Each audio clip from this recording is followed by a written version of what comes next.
But Ethereum, it is for everybody, or it is really for people who like coding, to make coding or contracts or? Well, in its design, it's designed to be universal. So essentially, I think it's designed to be for everybody. And how could you how should we see this? For example, if you have a taxi later on that can drive through the streets by itself, it doesn't need a human to drive it. You could use Ethereum and an automated contract to make sure that somebody has to pay first before the door opens and can use the taxi. So now these things can also be done with Bitcoin and some extra code. But with Ethereum it will be possible to create immutable contracts. So for example, part of the job of what a notary does can be replaced by what Ethereum can do. And in that way we can create immutable contracts that people can trust and that they dare to give their financial value to. So immutable is then everyone trusts is that it can only be done once, huh? Yeah, because it's in the blockchain, everybody knew when the contract was made. Like the same with the land registry, when I buy the land, it's from me forever. Yes. Yeah, okay. Yeah. So, and the whole point is that you, at least with Bitcoin, I know you can prove that the contract has been signed at a certain moment, and that it can be changed afterwards. Yeah. So, okay. Yeah. So if somebody gets a private key of this blockchain, then somebody else, your contract is still safe because it's a momentum. Yeah, true. Yeah. Well, then there's something which is an Ethereum simulator where we can do some little testing with code. And so I'd say let's go play. Could I ask one question in general? I read the white paper of Ethereum for a part, and I got the impression that the people that set up the Ethereum network, as soon as they have a kind of privilege in the moment the Ethereum comes out in December or whenever, at that same moment they are multimillionaires. If they do it right, they are multimillionaires. I think a lot of people don't like that idea, and I want to connect to the idea of Hans when he said there should be some kind of burning their own money as soon as Ethereum gets popular, more and more popular, because that's what withholds me a bit of this another Bitcoin example of having too little people having too much money out of this idea. How do you? What is your vision on that? What is your vision on that fact?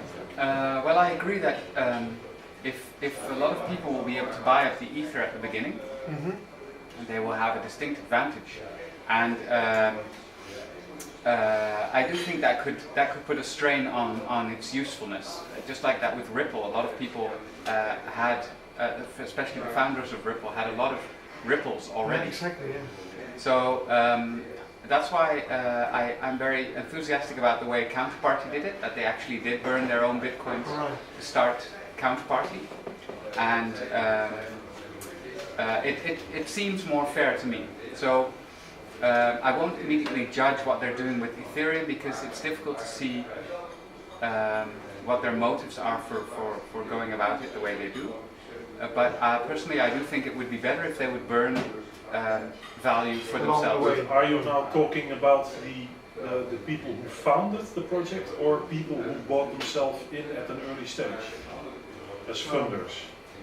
I would even go a bit further. The people that have a lot of hardware to buy the first Ethereums or mine the first Ethereum. It's again the same set of people that have a lot of money in the whole Bitcoin network. And I think if I would be able, or anybody would be able to use Ethereum and set up their own vision and build their own atmosphere or community of a commodity or currency, having these very social principles, that would be really a step forward. Yeah, but today today you have the X coin, X11 coin that they don't like it that the ASIC or what is it, the mining farms get all the coins. Yeah. So you can you can mine it yourself and get some coins with your CPU or your home computer or something like that. So probably, okay, but that's how the market works. But if you have a brilliant idea, my personal opinion is that you deserve to be a millionaire. Oh yeah. But not if you have already the money and then buy it. Yeah, then everyone is staying behind. Yeah, then it's the same story again. Yeah. I'm just reflecting Yeah. I talk a lot about Bitcoin to people that don't know anything about it, Yeah. and they are very much offended by the idea that people with a lot of money and power and well, in the early stage present, that they are the ones that are multimillionaires and just, Able, please? you know. No? Yeah, I can understand that. No? Yeah. You have to say your name. Yeah. Okay. I don't know the solution. That's why I asked for your vision on that. Well, it's always complex because in the sense that cryptocurrencies have the potential to make things a lot more fair for people, but something good can always be abused to do evil. And I think that technology cannot define the way we morally treat something. It may be a helpful tool, just like Bitcoin is a helpful tool by being a decentralized bank. So at least there cannot be corruption in the upper ranks. But what people do with their own Bitcoins is still up to them. And so it's still also, it's not a solution to a moral problem. It's a solution to more technical problem. And the technical problem of the banks was that if you centralize a lot of the money, it's more tempting for people to start abusing power. So if power is there, it's much easier to abuse it. And when it's more difficult to grasp it. But even in the cryptocurrency scene, in the decentralized scene, it's still possible to have a lot of power if you have a lot of the unit of value. And so it all comes down eventually to what people choose to do. And I think that's a very important aspect of it. And what we've seen in Counterparty is that people chose to burn their own value. And in that way give a very fair start to a new cryptocurrency, and with its own functionality being a decentralized exchange. Yeah, but sorry.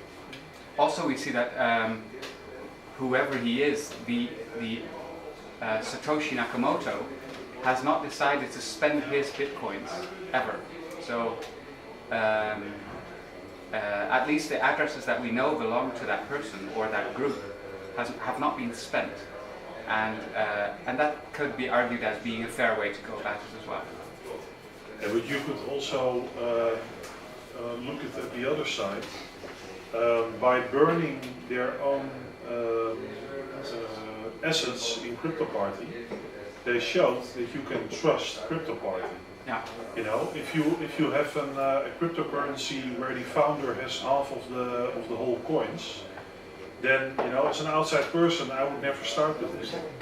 Yeah, so, I mean, you know, you can keep arguing about whether it is fair or not.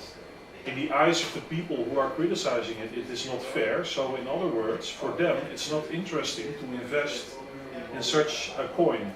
So, if I was them, then I should use another coin. That's voting with your feet, say it like that.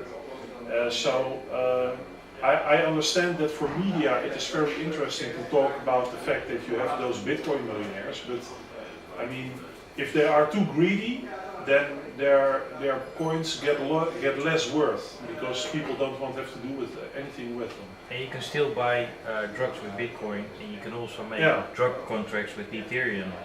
But that's up to people themselves. Eventually, That's what we call collateral damage. Yeah, but eventually it comes down to a lot of responsibility of people, and there's also a certain type of justice, as you say, because if people do not trust you anymore, then they won't invest in your coin. We saw it with Ripple. Eventually, trust was lost as soon as one of the founders said, I don't like what's going on. One of these people doesn't want to give the Ripples back slowly to the community or to the company. Because he thought that would have been a good idea, because there was way too much money in one place, and he said, well, let's spread it back out slowly, and then it will actually become a trustworthy network. And one of those people said, no, I don't want to do that. then that's when the bubble burst. And that's always a dangerous thing. Because at least as far as I Or the know, gecko. at this moment, some Bitcoin, not millionaires, but people who have something, they, for example, me in my personal area, I give people some very small amount in Bitcoin just to get them to know it, you know. But I give it them. I don't say you have to give me €3 for Bitcoin. So I mean, I have a reason to give it to them, so that they can get acquainted with it. So it's if you to say it like this, if you are a short-sighted Bitcoin millionaire, in the end maybe you will get less. But I mean, yeah. But didn't Litecoin also start with black? He did not have coins of his own. He also started like. Yeah, it started like that. Okay, so now we have a little bit of practice. If you go to kinoko.github.io and you use, instead of an I you type a 1 and instead of the O's you type zeros, when in the word Kinoko. I can still put it in a big, wait, let me just get the web address for you. Oh ja, het draadloze netwerk. Oh ja, dat wil ik eigenlijk even niet nieuw doen. Nee. Dat